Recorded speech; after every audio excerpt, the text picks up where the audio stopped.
Endi Isroil Eronga qarshi urushda yolg'iz emas, mojaroga AQSh ham qo'shildi. Amerika Eron-Isroil urushiga qo'shildi. AQSh Eronning Fardov yadroviy obyektiga B-2 Spirit bombardimonchilari bilan 6 ta bunker teshuvchi bomba tashladi. Spoke to the President of the United States.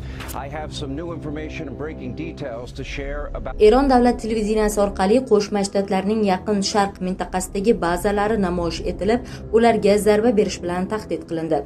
Janob Tramp, buni siz boshladingiz, biz tugatamiz deyiladi xabarda. من هدف مشروع ایران هستند. آمریکا با این اقدامی که انجام داد علیه ایران. Eron AQShning hujumidan so'ng Isroilga o'nlab raketalar uchirdi. Yakshanba tongida Eron Islom inqilobi qo'riqchilari korpusi tomonidan amalga oshirilgan hujum AQSh harbiy havo kuchlari Erondagi yadroviy obyektlarga zarba berganidan bir necha soat o'tib sodir bo'ldi. Uyingizga darvoza qidiryapsizmi? Unda biz sizlarga sifatli, hamyonbop va zamonaviy Namangan darvozalarini taklif qilamiz. O'lcham va dizaynlar sizning xohishingizga qarab bo'ladi. Narxlari 1 metr kvadrat uchun 500 mingdan 2 million so'mgacha. O'zbekiston bo'ylab yetkazib berish va o'rnatish mutlaqo bepul. Murojaat uchun quyidagi raqamga bog'lanishingiz mumkin. Namangan darvozalari, ishonchingiz garovi. Amerika Eron-Isroil urushiga qo'shildi. AQSh Eronning Fardov yadroviy obyektiga B-2 Spirit bombardimonchilari bilan 6 ta bunker teshuvchi bomba tashladi. It's the only bomb thought to be capable of hitting key Iranian nuclear targets buried deep beneath the mountains. The Fordo fuel enrichment plant near the city of Qom is about 95 miles southwest of Tehran and is believed to store crucial centrifuges for enriching uranium. The site is built into the side of the mountain and estimated 80 meters beneath. Endi Isroil Eronga qarshi urushda yolg'iz emas, mojaroga AQSh ham qo'shildi. Donald Trump ko'rsatmasi bilan Eronning 3 ta yadroviy obyekti, jumladan mustahkamlangan Fardovga zarba berildi. AQSh Eronning Fardov yadroviy obyektiga B-2 Spirit bombardimonchilari bilan 6 ta bunker tashuvchi bomba tashlagan. AQSh harbiy havo kuchlari Eron nishonlariga zarba berishda GPU-57A bunker qotil bombasidan foydalandi. Bombada deyarli 2,5 tonna portlovchi moddalar mavjud. Britaniyaning resursi u 60 metrgacha chuqurlikdagi nishonlarga zarba bera olishi haqida xabar bermoqda. Biz zarbalarni muvaffaqiyatli yakunladik. Hamma samolyotlar endilikda Eron havo hududidan tashqarida.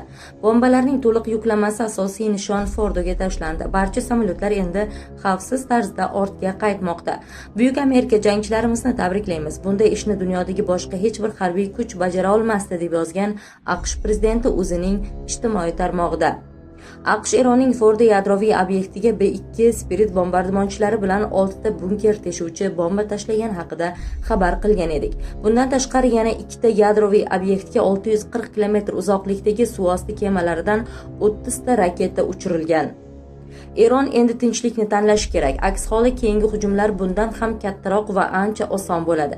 Yana ko'plab nishonlar bor. Agar tinchlik tez orada kelmasa, biz ularni aniqlik, tezlik va mahorat bilan yo'q qilamiz, deb Trump Eronni ogohlantirgan. U shuningdek bu holat davom etmasligini ta'kidladi. Yoki tinchlik bo'ladi, yoki Eron uchun so'nggi 8 kun ichida ko'rganimizdan ancha dahshatli fojia yuz beradi, degan AQSh yetakchisi.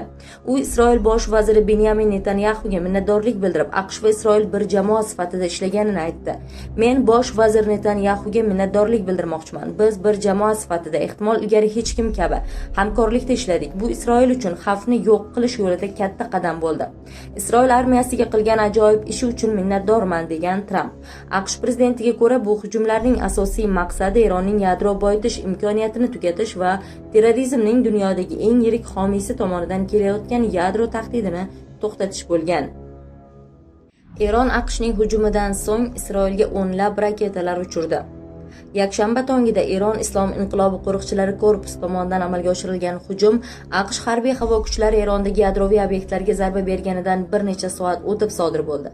Eron davlat televideniya va radio kompaniyasiga ko'ra, hujumda taxminan 30 ta raketa qo'llangan. Hayfa va Tel Avivda portlashlar sodir bo'ldi, deya xabar beradi Isroil ommaviy axborot vositalari. Reuters agentligining mahalliy guvohlarga tayanib, Isroilning Tel Aviv va Hayfa shaharlarida bir nechta portlash sodir bo'lganini xabar qilmoqda.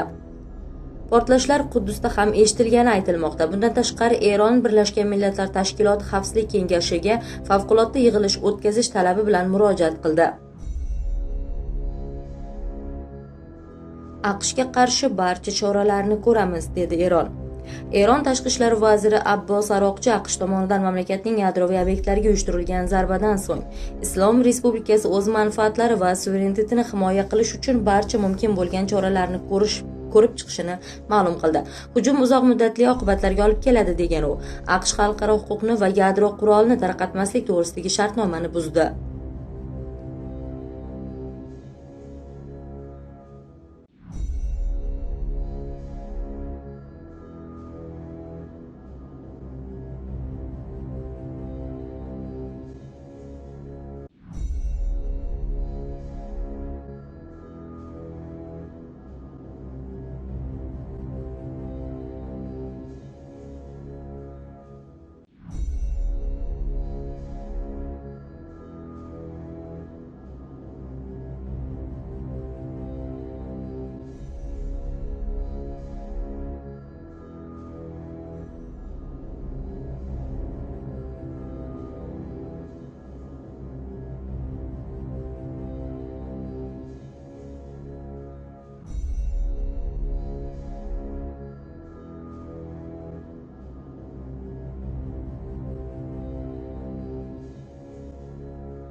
Igual que la que no, ya sé.